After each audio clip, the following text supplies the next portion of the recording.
la foi TV, une chaîne, une foi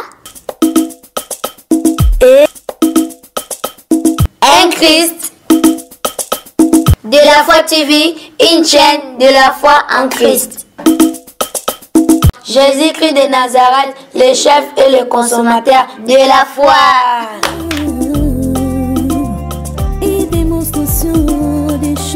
Mesdames, Messieurs, chers internautes, vous qui nous suivez sur AV du public et sur De la foi TV, on est donc là avec l'homme de Dieu, le frère Matou Samuel. Bonjour frère Matou Samuel. Bonjour, bonjour. Télévision, chaîne De la foi TV. Nazan et Sengomingi, Nazo Landabino Mikoloyo, en tout cas, Nabiga Waouh. Wow, merci beaucoup. Papa Matou Samuel, tous les Sengoyambo Lelo Awa na centre évangélique de la foi en Christ, où Kambami pa pasteur de la foi. Pour comment na yo awa impression d'abord na arrivé na pour la première fois. Ba impression nga eza mingi ya malamu penza. Donc ba impression nga eza malamu ya bien. Et tant que mutonanzam oyo nzambe pe abenga na kati ya nation yo. Komona oyo nyoso na miso molimo vraiment ça c'est Dieu. Nzambe na ko sala zola ksake de la foi marche avec Dieu. Ça sont des signes de la foi. Il y a pas trop de bruit, mais tu sens qu'il y a un lot en ensemble. Na outil même qu'on peut ça témoignage par rapport à babisiko to kutani kutani na koteya. Que maloba moko abimisa ki tanga zoteya. Asala ki appelle moko maloba abimisa ki wana. Tanga abimisi maloba wana ngai sika na zala ki les sens ma souffler que ça c'est le style naturel. Et mbala moko na kati ya salle maman moko abimaki je crois bao bayebi azwaki ba CD nyonso alobi soki ezalaki 1000 même 10 000 alobi ki nazo somba yango nyonso à $20 et nayebisaki nayebisanga alobi maloba na yo nzambe azo accompagner yango oyo komona oyo nakoloba kaka ke c'est parce que ezali ba signe ya humilité eza ba fruit ya ko umela na nzambe pe ya ko luka nzambe nde yango pe tango na bondelaki tango na invitation na ye je me suis dit ngalobi non oyo ezana na tuna kutu ba question te. Mais Nzambe déjà avant même na ken église na ye Nzambe si atali si babisika mingi oyo nga nazo yemba ye pas zote ya tozo kutana Nzambe si atasenga ke ça c'est mon serviteur na poni na moment na ekeke so que ça na 10 ou bien 5 oyo ba koningisa monde et nani pas na kati nazolo bango pas na sentiment na zane loko ba te bien soit pona luka soit loko moko komi kumisa te mais nazolo bango vraiment que s'il y aura des hommes de Dieu na ekeke oyo on nzamba tira calendrier na ye o azo matisa na sommet kolongola bango neti mutu moko na désert flèche moko zo mata po mokino bimemona de la foi na kati na bina ye zana makamsi to solo les un coucou entre nous et tant que bateau nzamba élevé voilà ça c'est très bien nyoso pona kembo nzambe ezamala mi pa Matou Samuel yebsa na pona yo adoration et lobela ko nini adoration d'abord ezali ponanga eza mode de vie.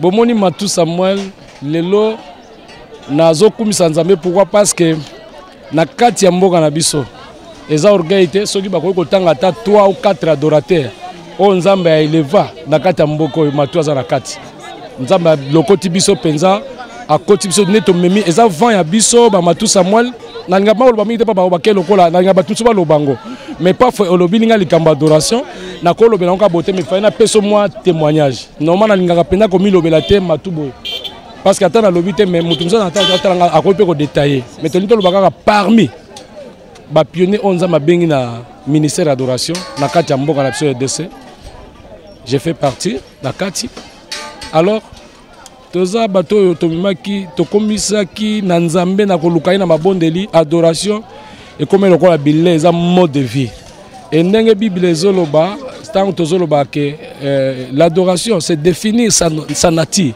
kotala monena mais faut la mode de vie faut la yo et faut la lo connaît bible ezoba na Jean 4 verset 24 nazo chité po ya makambo ebele bo makambo mingi na kati Dieu d'esprit il faut que ce qu'il adore ozoka il faut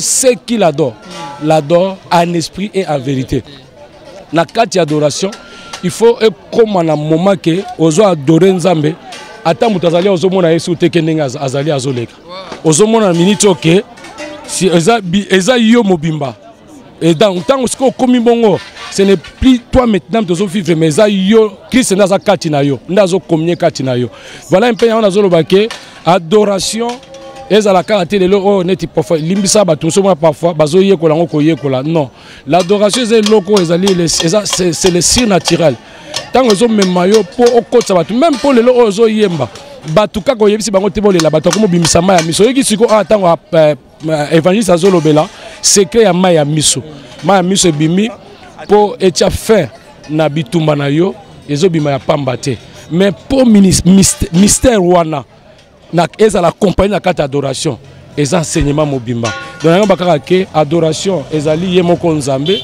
adoration mpo na nga ezali ekoma mode de vie ezali système moko etikala tikotak je sais que so naza na kati ya présence nzambe na bosanaka mwasi na nga na bosana baparent na nga na bosana na bana na nga na bakake yango mona nayemba na badoration il est tout pour moi yo ozali nyonso mpo na nga nayemba banyonso wana soki napesa moi na nga te nakopesa epai na nani kaka yo nayemba mingi banzembo ebele yawe yo nde elonga nango babiloko ebele ngai na mati na ngomba yo nde elonga na ngai yo nde yalo na nga donc tu vois nazala fixé toujours na kati ya baloyembo na nga et na badoration na nga bande banti suka koyoka même na yembi 50 cantiques kombo yesu kozanga te na kati ça c'est un mystère on zamba kati na nga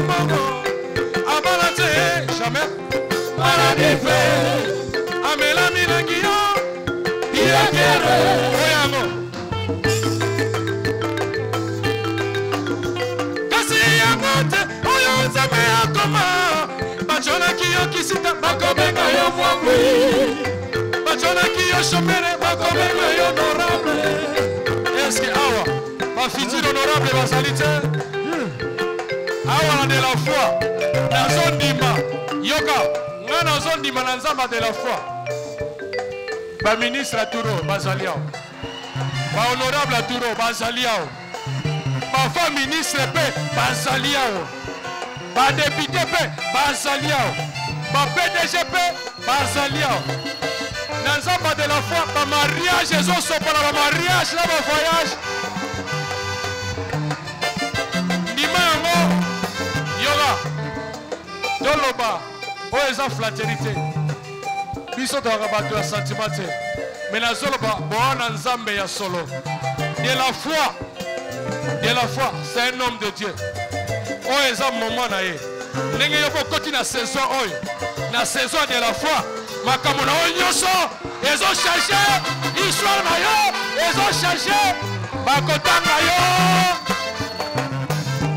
tika histoire na yo ekota na liste bagrand ya bato ya minene okota na banation na nzamba de la foi eta milolo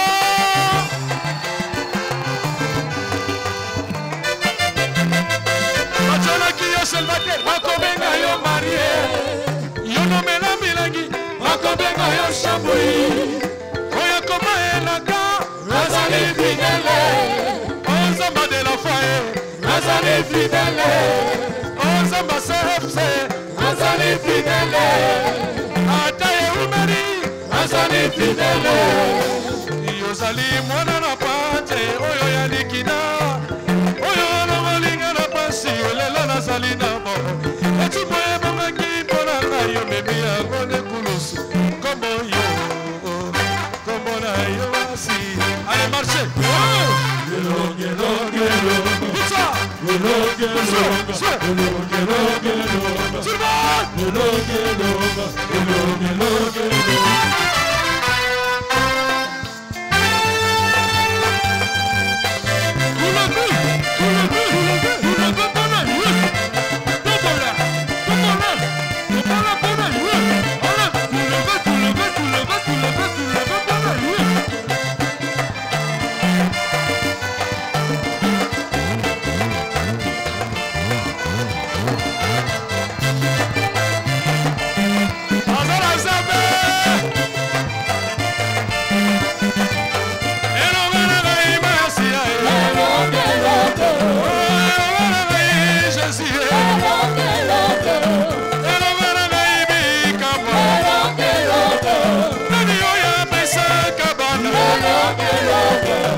Allez, sous balance.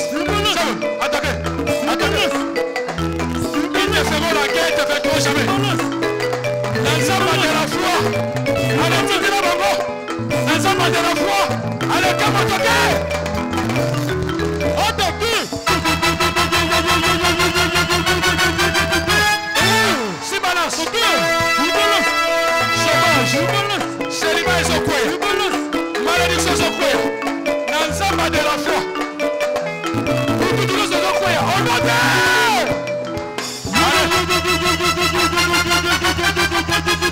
Oh, Seigneur, tu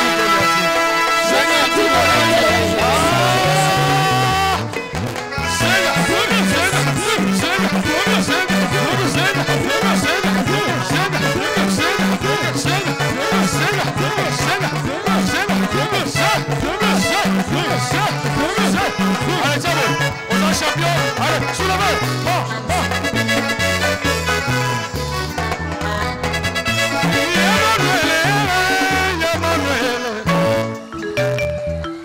À suivre.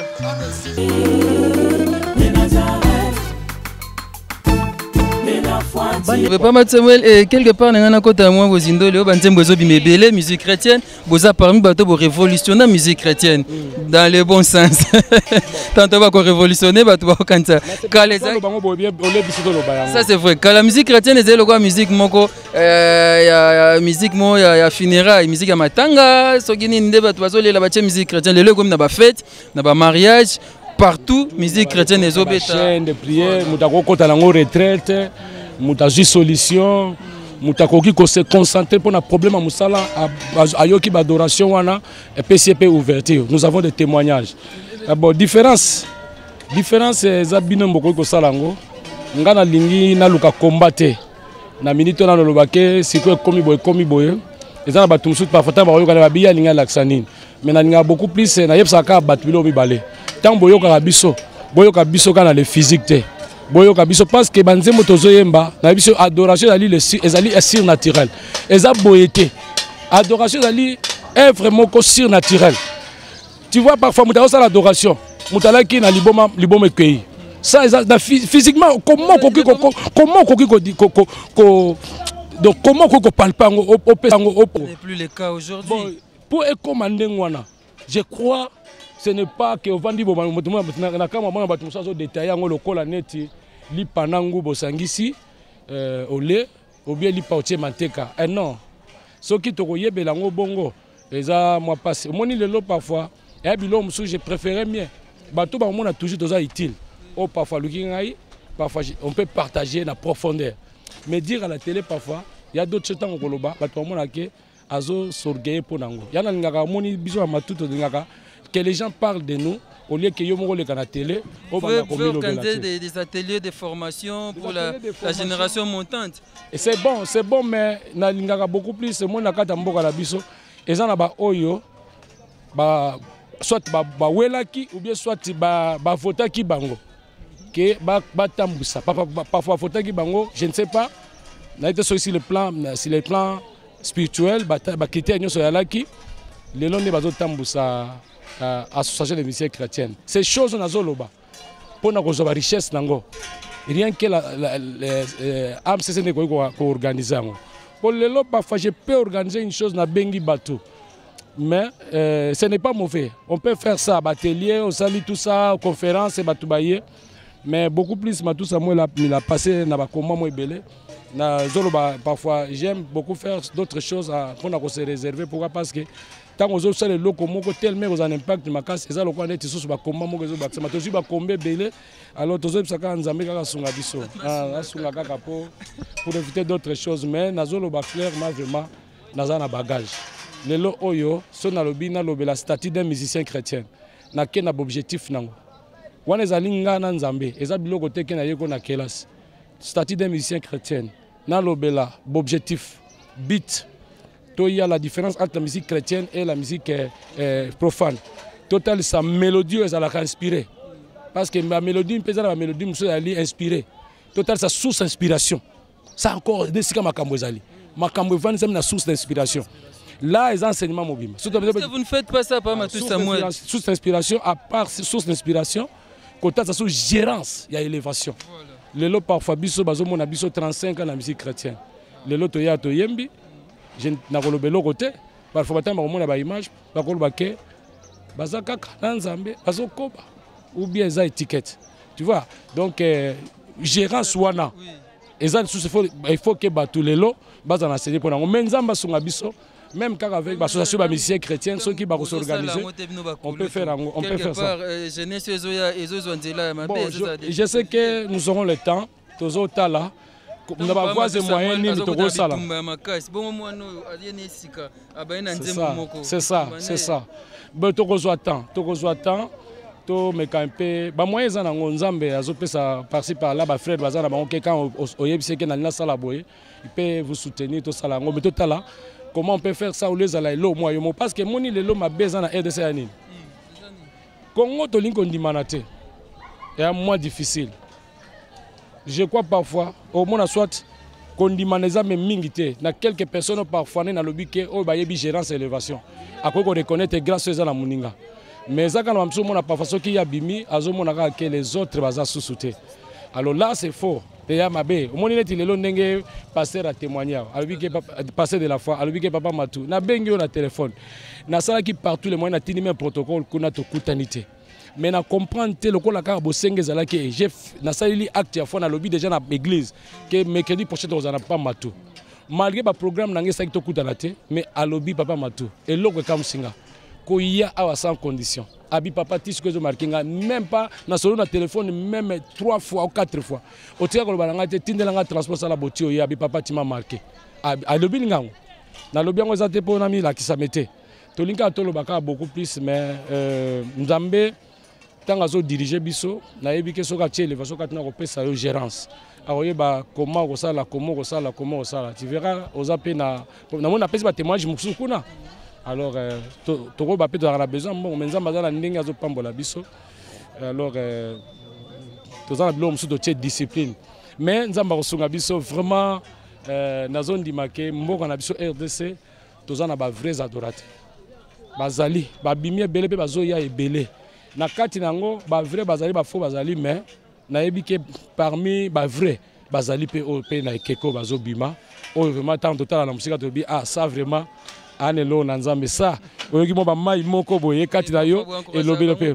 Oui, moi j'encourage na benga quand même pour na yebise ke na lobi en tout cas bobo na. Ce qui peut parfois na yoki na moi makele le bien le boso na tali vraiment que le Saint-Esprit a pesinga fardo. Na ko loba na ndenga yako sorgete. Na kenda prière période moko boye, moi sinanga yebi bana ba yebi. C'était pour 3 jours.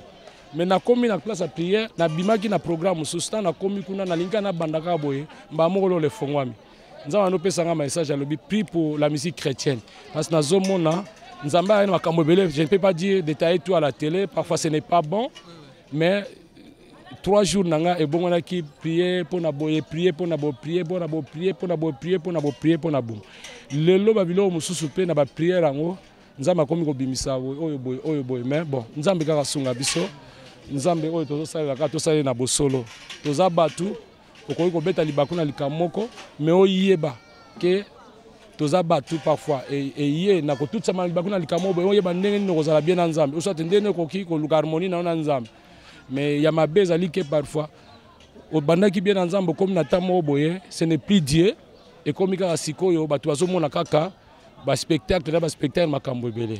Alors, nous avons pambola biso, nous avons un message de la foi TV et pambola bino na lingi bino mingi Samuel Lazali toujours les nous avons fêté 35 ans de carrière. 35 ans de carrière donc d'ici juillet bako zoba communiquer ba information Nzambe asunga tokozalana poto panza pe kaka sango ba jeune talent pe bazoya Nzamba pambola bino nazaka vraiment na sengo mingi parfois on voit na télévision ozo fongoli bomoni omoni pe moyen me moko asikasio abimi eza ba prière na biso moko ezalaka tanto bake parce que na période moko ba invitation nyoso ya Kinshasa même na ba pia RDC même libanda et comment qui centraliser na 3 artistes. Ceux qui va bien Matou Samuel te va bien à Denis Ngonde. Ceux qui Denis Ngonde te Patrice.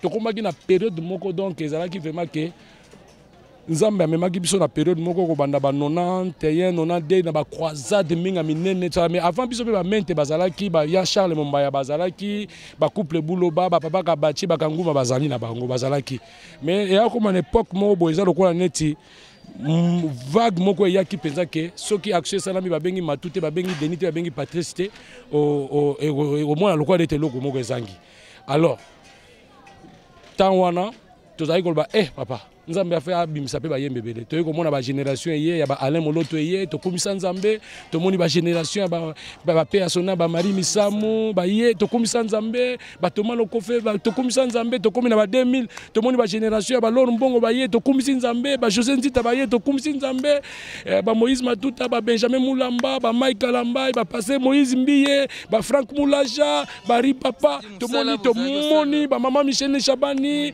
ba Maman nani oya Kefa, Joseph Kefa, ba Lor Mbongo, ba Esther Akawa, tout le monde ba génération. Oh, ça n'a pas que wow. RDC, ba maman net, ba maman Lydia, pour la tangi ba Kunda sister, tout le monde donc moni ba bloko nyosona nga to na tamo na bi wow. Parce que zala ki moko pa fa bondeli. Ça ka teka ka ke biso moko ka to tika ka ba mona biso. Mais nzambe pe abimse belé pona nini parce que tout on a besoin to pas maman na adoration ya bato belé donc nga pona ngesa la ngesa parmi ba musiciens chrétiens boso ba beta ba style mythique ya poto ya ba LC ba Madeleine ba Forêt Nationale ba Saint-Étienne na Londres na Stratford Rex et moi ba place belé na Suisse na bord ya VV donc mais na kumsa kanzambe ya wana ba ke omoni nzemba fongola eza nzembo moko eza kaka te bamona symbole fongola eza nzembo moko prophétique so na bandiko teya eza mateya mobimba eza homilétique na benga yango homilétique musical donc soki na bandiko lobela likamba clé na banda ko témoigner pona tina nango eza nde ba témoignage lobi ko beta na basal mythique wana kozala mutaliboso mais na baka ngai na kozala mutaliboso mais na mutasuka te na sima na ngai omonte pe musique chrétienne pe na basal wana pe ebeta les lopé, tout le monde a rango et bêta. Quelque part, ça vous dérange, non? Bon, ça nous dérange parce que bandeko baza na poto baza bandeko na biso. Ba bandeko na biso. Biso mamatu to sepela ko fa na poto te na ndenga mabete. To sepela nzambe atinda yo. Moi je suis évangéliste, musicien chrétien. Na kenda na tei na zongi, na kende Suède na tei na zongi, na kende Londres, na kende wapi, na kende place Boye, Hollande partout. Quelque part, bazo zanga biso bazo manquer biso. Quelque part, to yemba to ngapé to kei, to pamboli bango na banzembo, vraiment bazo manquer biso utala parfois okoke na Paris, na betala basala ba LC wana oke na Belgique, obeti oke bona Londres na Stratford, ma place est belle, mais lelo parfois ça la masusute. Nga nazo mona ngo sur le plan matériel te. Sur le plan matériel même si nous sommes à Kinshasa, na ndenge ya nzambe kaka azo pambola biso to zanga te kozwa 10 francs. Tozo Sungama. Mais moi je vois ça sur le plan spirituel. Quelque part, tu vois quand Zamba Zotinda adorateur, Bazo Kende quelque part pour évangéliser, pour arroser l'adoration, et zo même makambo belé, la banze monabiso. Bayo kabiso la banze mo pe sengaka le présent. Hein, donc les rema, ils ont ça la sur place. Vous voyez manzem botango tiango na ba reme kiti, makamso et salami. Vraiment ba ndeko poto ba diaspora nyonso bazo manquer biso na omona parfois ndenge tozo zwa susu l'invitation ou bien ba moya ko beta te na obisaka ba combattant ça nous sommes toza ba ndeko na bango biso to kende pona musala nzambe ça soki to bandi ko pesa ba témoignage na lingaka na pesa témoignage mo na yemanze mafongola tozalaki na 1+4 avant comme 1+4 tozana ndenge belé to te ya mboka ba tu pas comprendre ngote. Moi, Matou Samuel, j'ai composé l'album Fongola en 2002. Batou ba yebi en 2002. Mais maintenant, na yembi 2002, na yembi nzembo wana nzamba pe singa ya moni singa vision ya Fongola, atali singa ba mboka ba province ya RDC bandiko fongwama, amoni pe ekiti ekoti. Nzamba bi na ngai kozala une prière o ngai nzambe na kokisa. C'est parce que nos autorités parfois mona aussi le physique mais quelque part ba pointa kapete ke na etete boy na keke boy nzamba asalela ki nani na basali na nzambo baza élevé pour sauver notre nation. Je crois parfois ceux qui pe ba bana kosungaka parfois bazwa ka komona biso biloko koloba te ngata na yeminze mafongola bato balobi mezo yeminze mafongola aussi longtemps zo yembango beneza na maboka ba rebelle Équateur eza na baboka ba rebelle, Goma eza na occupé na ba rebelle. Mais yo zo yema nzemba fongola. Mais nzambe le kwa bisa ngai kaka toujours na carte esprit ya foi. Moi j'aime la foi. Soko za na foi nzamba si alobi yo si akoti kat na ye na cycle naturel. Tu peux dire des choses au batoazo non ça c'est un fou. Hein, oh eza la folie. Non, mais pour Dieu na yema nzemba na bato alba ngai mais mbujima ibanani banini eza okangama. Na yema na 2002. Mais le kwa nzamba pesa kiango. En 2004 nzamba sali o esala makate na RDC 1+4 et salama batu nyonso basangana loko na senga bomoko na lombango awa na banzemu pona Congo na bakonzi ya mboka soki okosala te mbujima ikananga katanga Goma Bukavu Butembo pourquoi bana yema nzemba fongola na tanga na bamboka na tanga na ba policier na tanga na ba soldat batu ba comprendre ba mona ka banzemu susu batu mutayembi mais a comprendre na époque pourquoi yemi nzembo atie ba policier atie ba fonctionnaire atie ba soldat atia atangi tout ba province na biso atangi na bakonzi ya mboka tozana ndenge oyo biso peto bundanga pona mboka na balosambo soki batu bakoza reconnaissant ba yebaka bakota na ba chiffre moi na époque ya 1+4 na yebaka soki za na batu bale baluka bien pe na kata kim ya mboka na sur le plan spirituel j'ai fait partie na liste ya bato baluka nzambe na kuku yanga kutezala ki populaire na bimisi album visible.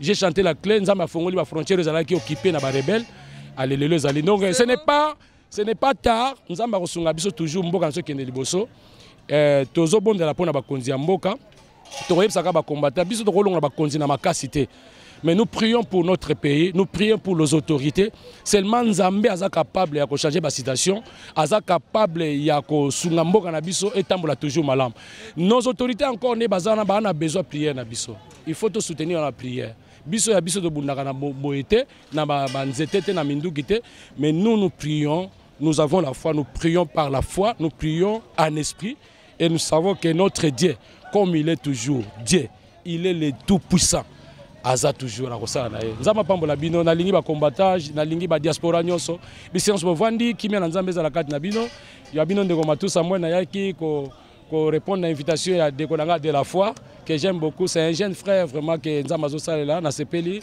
na musala oyo nzamba pambola merci à pambola mais quand le prochain album bon toti ka kanyo so mboka nzamba merci beaucoup papa Matou Samuel donc il est parmi les pionniers de notre musique de l'adoration musique chrétienne il est parmi bato ba banda ko beta ba LC boyinga lobi na ba musicien chrétien a seulement mobelé na mboka na biso ayaki ko sambe longo na ba na CFC lingomba au pasteur de la foi Jean-Paul Matazo Kamba to comme na suka so na biso merci et pas ya Ndekonanga na bien que les king les jeunes roi David merci à toi merci Bogo Sanderson Raïs Kangi merci na bandeko bolanda biso maman d'être de la foi merci na bana nzambe nyonso bolandi biso partout dans le monde et tokuta mbala sima numéro ya sika ciao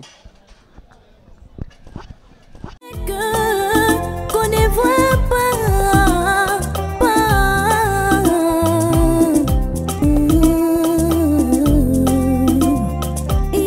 De la foi TV, une chaîne,